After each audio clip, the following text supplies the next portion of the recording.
Hello छात्र, आप सभी का स्वागत है आज के एक नए वीडियो में। मैं आज के इस वीडियो में क्लास 10th के हिंदी का वड़िका यानी हिंदी का एक बुक है वड़िका जो भाग 2 है। और उस बुक का पहला पार्ट का ऑब्जेक्टिव लेकर आया हूँ। हिंदी के वड़िका बुक का पहला पार्ट का ऑब्जेक्टिव है क्लास 10th के।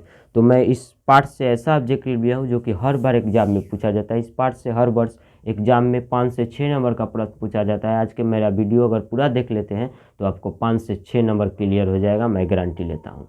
तो मैं इस तरह का ही इस वीडियो में प्रश्न लिया हूँ। इस चैप्टर से मैं इस पार्ट से ऐसा प्रश्न लिया हूँ जो कि हर बार एग्जाम में पूछा जाता है। और इस पार्ट का नाम आप सभी के बीच पहला पार्ट है वड़िका भाग 2 का। और इस पार्ट का नाम क्या है आप सभी के बीच स्क्रीन पर दिखाई दे रहा है, दही वाली magma। सबसे इम्पोर्टेंट चैप्टर है, सबसे महत्वपूर्ण चैप्टर है। इससे बहुत सारे क्वेश्चन आते हैं और इम्पोर्टेंट क्वेश्चन को लिए हैं। आप इस क्वेश्चन को ध्यानपूर्वक याद कर लीजिएगा ताकि आपको एग्जाम में छूटे ना।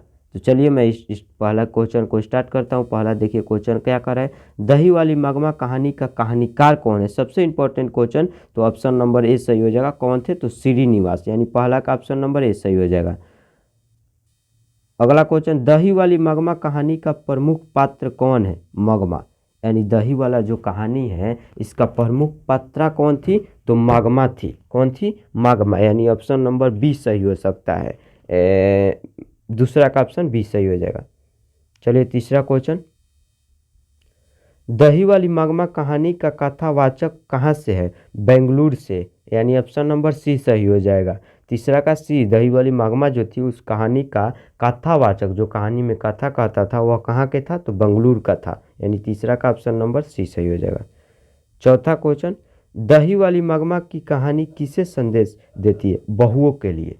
यह जो दही वाली कहानी थी वह कहानी स्पेशल बहुओं के लिए थी।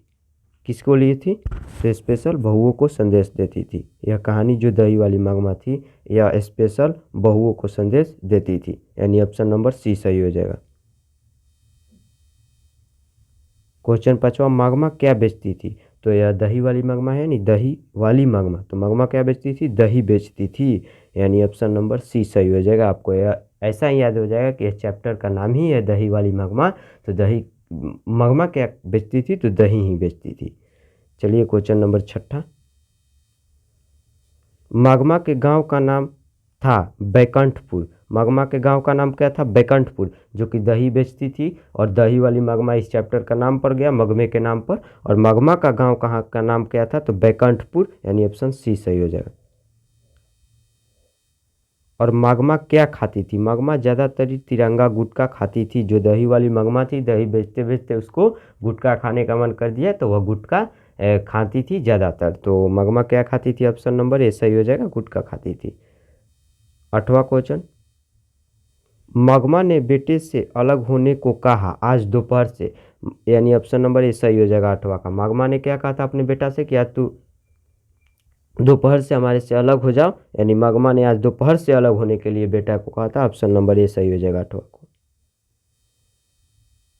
क्वेश्चन नंबर नौवा, magma किस कपड़े की ब्लाउज पहनना चाहती थी, मखमल की, यानी मखमल का कपड़ा महंगा होता है और magma दही बेचते बेचते बहुत शौकीन हो गई थी तो वह ब्लाउज जो है कपड़े का पहनना चाहती थी, मखमल के कपड़े का, महंगा कपड़े का, यानी ऑप्शन नंबर 9 का सी सही हो जाएगा। क्वेश्चन नंबर 10वां,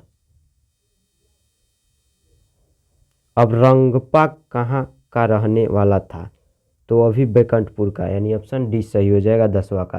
रंगपा भी इस कहानी का एक पात्र था, दही वाली magma कहानी का पात्र था रंगपा, जो कि वो भी magma के गांव बैकुंठपुर का ही रहने वाला था। ऑप्शन नंबर 10वां का डी सही हो जाएगा। 11 क्वेश्चन, रंगपा magma से कहाँ मिलता था, कुआं के पास, यानी कोई कुआं था वहीं पर जो इस कहानी के पात्र है रंगपा वह magma से मिलने आता था, यानी कुआं के पास। 11वां का ऑप्शन ए सही हो जाएगा। 12 क्वेश्चन, रंगपा खेलता था, ज़्यादातर जुआ खेलता था, यानी 12वां का ऑप्शन बी हो जाएगा। जो कहानी का पात्र था रंगपा और magma के गांव ही बैकुंठपुर रहता था, वह क्या ज़्यादातर खेलता था, तो जुआ, यानी 12वां का ऑप्शन बी सही हो जाएगा। 13 क्वेश्चन, लेखक ने कहानी में मगरमच्छ की उपमा किसको दी है? बहुओं को। यह दही वाली जो मागमा है वह किसको संदेश करती थी? तो बहुओं को। और लेखक ने, जो लेखक है इस श्रीनिवास, दही वाली मागमा के रचनाकार लेखक श्रीनिवास है, उसने कहानी में मगरमच्छ की उपमा किसको दी थी? तो बहुओं को, यानी 13 का ऑप्शन बी सही हो जाएगा। क्वेश्चन नंबर 14, मगमा अपना पैसा कहाँ रखना चाहती थी? माँ जी के पास, यानी ऑप्शन नंबर बी सही हो जाएगा 14 का। मगमा अपना जो पैसा था वो अपने माँ जी के पास रखना चाहती थी, 14 का ऑप्शन बी सही हो जाएगा। 15 क्वेश्चन, श्रीनिवास जी का जन्म, जो कि दही वाली मगमा पाठ के लेखक है, रचनाकार है श्रीनिवास जी, इनका जन्म 6 जून 1891 ईस्वी को हुआ था। आगे देख सकते हैं कहाँ हुआ था, आगे पढ़ेंगे। चलिए 15 का ऑप्शन ए सही हो जाएगा। 16 क्वेश्चन और मेरा लास्ट क्वेश्चन रहेगा। आप सभी चैनल पर नए हैं तो चैनल को सब्सक्राइब कर जुड़ जाइए, पल पल के नोटिफिकेशन पहले पाने के लिए बेल आइकन प्रेस कर लीजिए। तो चलिए 16 क्वेश्चन और मेरा लास्ट क्वेश्चन है, आप सभी ध्यानपूर्वक पढ़िएगा। मगमा, जो कि दही वाली मगमा थी, आपको याद होगा मगमा दही बेचती थी, मगमा का गांव बिकंटपुर था, मगमा का पात्र रंगपा था। वही मगमा से कौन कर्ज मांग रहा था? तो रंगपा, जो कि उसका दोस्त था, जो कि इस कहानी का एक शानदार पात्र था। तो चलिए साथियों और मेरे प्रिय शेरचनिया, आप सभी को समझ रहे हैं कि वीडियो से बहुत लाभ हुआ होगा, और आप ज़्यादा से ज़्यादा अपने दोस्तों के पास शेयर कीजिए यदि आपको वीडियो पसंद में आया हो तब। धन्यवाद।